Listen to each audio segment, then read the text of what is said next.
예, 시장의 중심 잡아보겠습니다. 루크투자연구소 임순재 대표와 함께합니다. 안녕하세요. 네, 안녕하십니까? 예, 먼저 오늘 장 키포인트부터 화면으로 만나보시죠. 자, 오늘의 키워드는 고개를 든 인플레이션 우려감입니다. 인플레이션에 대해서 얘기가 나오기 시작하면서 시장도 흔들흔들 하는데요. 한번 보시죠. 예, 미증시 내부적인 상황부터 점검해 주세요. 네, 앞서서 잘 말씀을 해주셨는데 일단 다우 같은 경우 조금 사상 최고치로 올랐습니다. 그만큼 이제 기업 실적들이 상당히 호조가 됐다라는 거 보시면 될 것 같고요. 특히 이제 GM 실적이 상당히 좋게 나왔습니다. 어닝 서프라이즈 수준으로 나왔기 때문에 플러스 4%가 오르는 것 때문에 좀 많이 올랐고요. 매출이 324억이 나왔고요. 주당 EPS가 좀 많이 나왔습니다. 예상치가 1달러였는데 2.25달러로 나왔기 때문에 좀 크게 좀 올랐다라고 보일 수 있고요. 특히 이제 반도체 수급이 부족을 하기 때문에 차량이 생산이 조금 주춤하고 있는 그런 상황입니다. 그럼에도 불구하고 올해 주당 EPS는 4.5에서 5.25달러 사이다라고 회사에서 밝힐 만큼 일단 실적이 상당히 좀 호전이 될 거다라는 기대가 아마 오늘 시장에 좀 반영이 됐다라고 보여질 것 같고요. 일단 경제 지표들 자체가 혼조를 보였습니다. ISM 제조업 지수 같은 경우 62.7로에서 예상치보다는 조금 적게 나왔습니다. 69.5였는데 예상치를 하회했음에도 불구하고 계속 이제 좋게 나오는, 그러니까 50 이상 수치가 계속 이어지고 있기 때문에 향후 상세도 좋아질 거다라는 기대감이 좀 있었습니다. 최근 이제 경제 지표가 이제 호조로 발표될수록 어떻게 보면 좋은 것보다는 조금 이제 나쁘다, 그러니까 투자 심리가 조금 안 좋아지는 그런 경향이 좀 있습니다. 그 이유 중에 하나가 그만큼 이제 경제가 호조가 되면서 지금 돈이 많이 풀려 있는 그런 상황입니다. 그러다 보니까 금리가 향후에 점진적으로 올라갈 거 아닌가라는 이제 그런 인플레이션 이제 우려감이 이제 나오고요. 그에 따른 금리 상승에 대한 그런 부분도 좀 있지 않나 싶습니다. 대표적으로 이제 앨런 재무장관이 지난 5월 4일 날 이제 얘기했었던 그 내용이 좀 시장에 좀 크게 미쳤습니다. 일단 더 아틀랜틱이란 주간지랑 이제 인터뷰를 했는데 일단 당장 인상한다라기보다는 경제가 과열되면 올릴 수도 있다라는 식의 이제 그런 멘트였거든요. 일단 딴 거보단 앨런 의장 자체가 이제 전 FED 의장이었기 때문에 그만큼 시장에서는 받아들이는 걸 조금 다르게 받아들인 거 아닌가라는 좀 생각이 들고 있습니다. 그렇기 때문에 나스닥 같은 경우도 5월 4일 날 1.8%, 그다음에 어제도 이제 0.3% 정도 이제 빠졌다라고 보시면 될 것 같습니다. 예. 사실 옐런 장관은 지금까지 수차례에 걸쳐서 비트코인이나 이게 코인에 대해서 굉장히 부정적인 발언을 했는데 액션하지는 않았죠. 네. 이제 이런 관점에서 우리가 바라봐야 되는 건가 조금 더 지속적으로 체크해볼 필요는 있어 보이고요. 아무튼 이게 발작 버튼으로 최근 계속 거론이 되는 모습이에요. 인플레이션과 관련해서. 그와 맞물려서 국내에는 어떤 투자 전략이 유효한 건지 마지막에 좀 세워주실 거고요. 수급 특징주 이어서 확인을 해보겠습니다. 지난번 거래일, 전 거래일에 사실 공매도 과열 종목들 22개 정도가 있는데 그거 공매도 금지였잖아요. 그러니까 그렇죠. 오늘 다시 재개가 됩니다. 이 영향력도 좀 따져보셔야 되고요. 예, 어떤 부분에 일단 주목하고 계세요?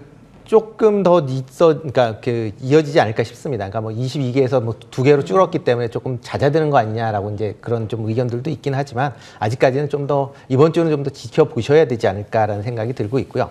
특히 이제 지금 공매도 주요 종목을 본다라고 하게 되면 지금 보통 바이오주 관련주들이 좀 많습니다. 그러면 또 단기 상승 관련된 부분들이 좀 많다라고 보시면 될 것 같습니다. 물론 이제 지금 이제 바이오 관련돼서 대표적으로 이제 공매도 타켓이 되고 있는 게 이제 셀트리온 관련주인데요. 셀트리온 관련주 같은 경우는 지난 화요일에도 한 600억 정도 이제 순매도를 기록을 했었습니다. 근데 지수는 올랐습니다. 그 이유 중에 하나는 이제 코로나 진단 키트에 대한 조건부 승인 때문에 이제 올랐는데 일단 그런 이슈가 있어서 오르긴 했지만 좀 더 지켜봐야 되지 않겠냐라는 좀 생각을 하고 있고요. 기타 단기 상승률이 높았었던 종목으로는 계속 공매도에 대한 의지가 나오지 않을까 싶습니다. 특히 장 자체가 아직 상승으로 확실히 턴된 상황이 아니기 때문에 아직까지는 좀 변동성이 좀 큰 그런 시장이다라고 보시면 될 것 같고요. 금일 같은 경우도 변동성이 좀 크게 작용되지 않을까라는 좀 생각을 하고 있습니다. 특히 이제 외국인들이 이런 이제 공매도 관련된 이슈가 불거지는 그런 종목 중심으로 해서 매도세가 다시 커진다라고 하게 되면 시장 전체적으로도 조금 그 하방 압력을 받는 그런 모양새 아닐까 좀 생각이 들고 있습니다. 대신 이제 이렇게 공매도가 이제 집중화되면서 특히 그 한국판 게임스터 관련된 얘기들이 좀 나오고 있습니다. 뭐 대표적인 셀트리온이나 뭐 시장 같은 경우에 이제 그 주주 게시판 내에서 뭐 공매도 세력의 이제 숏 커버리지를 유도할 만큼 그렇게 이제 매수를 하자라는 뭐 그런 뭐 얘기들이 나오고 있는데요.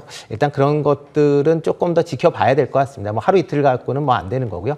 특히 이제 뭐 셀트리온 같은 경우는 뭐 시가총액이 50조 되는 그런 종목이기 때문에 뭐 일부 개인들이 뭐 매수를 한다고 해서 쉽게 올라갈 수 있는 상황은 아닐 것 같고요. 뭐 일단 추세적으로 조금 회사에서 좋은 이슈가 나와야만 올라가지 않을까라는 생각을 좀 하고 있습니다. 일단 뭐 그 외에 이제 코스피 같은 경우 6 거래일 연속 이제 순매도를 좀 기록을 하고 있습니다. 대신 이제 그 기관이 오랜만에 순매수로 전환을 했고요. 연기금 같은 경우에 이틀 연속 순매수를 하는 그런 모습을 보이고 있습니다. 뭐 종목별로 본다라고 하게 되면 뭐 그동안 좀 많이 빠졌었던 그런 종목 중심으로 해갖고 이제 어쩌면 저점 매수 비싸게 들어오고 있는 그런 상황이기 때문에 아직까지는 좀 더 지켜보셔야 되지 않을까 싶습니다. 예. 좀 보죠. 예, 앞서 잠깐 말씀을 드렸는데 이제 관전 포인트에서 사실 세 번째로 제가 좀 준비를 한 내용인데 시간상 좀 자르고 지금 자리 옮겨서 이야기를 다시 드릴게요.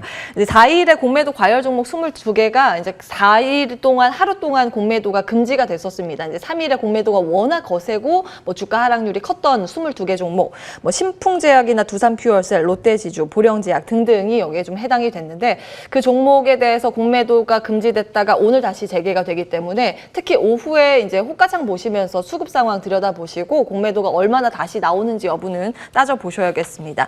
자, 오늘 시장에서 좀 관심 있게 봐야 할 업종이나 이슈 좀 진단 부탁드릴게요. 네, 뭐 일단 금리 상승 관련된 부분하고 그다음에 물가 상승 관련 쪽으로 조금 관심 있게 좀 보실 필요는 있지 않을까 싶습니다. 일단 뭐 소비자 물가가 4월 달에 2.3% 상승을 했습니다. 지금 29개월 만에 지금 하는 목표치 2%를 이제 상회했다라고 보시면 될 것 같고요. 그렇기 때문에 뭐 올해 전체적으로 보면 2%를 넘지 않을 거다라고 이제 얘기들은 하고 있지만 일단 기존의 그 목표치가 원래 1.3%였는데 그보다는 조금 높게 잡히지 않을까, 2% 가까이 잡히지 않을까라는 생각이 좀 들고 있습니다. 특히 이제 최근에 이렇게 그 물가가 올라간 이유 중에 하나는 이제 국제 유가가 이제 60달러를 넘어섰다라는 부분하고요. 또 하나 이제 농산물 가격이 계속 폭등을 하고 있다라는 것도 감안을 하셔야 될 것 같습니다. 일단 뭐 농산물, 그러니까 국내 같은 경우에 뭐 농산물 관련돼서는 뭐 일단 하반기 들어서는 작황이 어떤 정도 개선이 되면서 좀 안정화될 것 같긴 하지만 해외 관련된 곡물 가격에 대한 부분은 조금 신경 써서 보셔야 되지 않을까 싶습니다. 뭐 지금 옥수수 가격이 나오고 있는데요. 대표적인 이제 사료 관련된 그런 이제 품목인데 그 쭉 하락을 하다가 이제 작년 하반기서부터 지금 그 가격대가 급등을 하고 있는 그런 모습을 보이고 있습니다. 그래서 이렇게 이제 옥수수 가격이 급등하는 이유는 남미 지역의 그 가뭄 때문에 최근에 이제 작황이 상당히 좀 나빠졌다라는 부분하고요. 그다음에 미국 중서부 지역도 가뭄 때문에 지금 그 파종이 좀 늦어지고 있다라는 것 때문에 지금 그 가격이 좀 많이 올랐다라고 보시면 될 것 같고요. 일단 옥수수나 특히 이제 대두 이렇게 이제 두 종목 같은 경우에는 국내에 이제 사료나 아니면 수입 그 각종 이제 음식을 하기 위한 원재료로 좀 많이 수입이 되고 있습니다. 그런 걸 감안한다라고 하게 되면 이런 강세는 좀 더 이어지지 않을까라는 생각이 들고요. 이런 이어진다라고 하게 되면 그러니까 음식료, 특히 사료 뭐 이쪽 부분에서는 일단 원가의 그 차지하는 비중이 커지기 때문에 그 가격을 인상을 할 수도 있을 거고요. 그러니까 가격을 인상한다라고 하게 되면 기업 입장에서 보면 실적이 좀 더 좋아질 수도 있는 그런 개연성은 있으니까 그런 점도 감안을 하시는 게 좋지 않을까 싶습니다. 음식료주요? 보는 거 있으세요? 음식료죠. 음식료는 제분이나 아니면 제분 쪽 조금 관심 있게 좀 보고 있는데요. 뭐 대표적으로 대한제분, 그다음에 대상 뭐 이런 쪽으로 조금 관심 있게 보시면 어떨까 싶습니다. 예. 음식료 상승 때문에 지금 또 컵밥이라고 해, 햇반 이런 것도 다 가격 올린다고, 맥주도 올린다고 하고 막 계속 그렇습니다. 이제 음식료주에 대해서 관심권에 둘 필요는 있다라는 아이디어 좀 주셨고요. 대한제분과 대상 말씀을 주셨네요. 자, 여기까지 하겠습니다.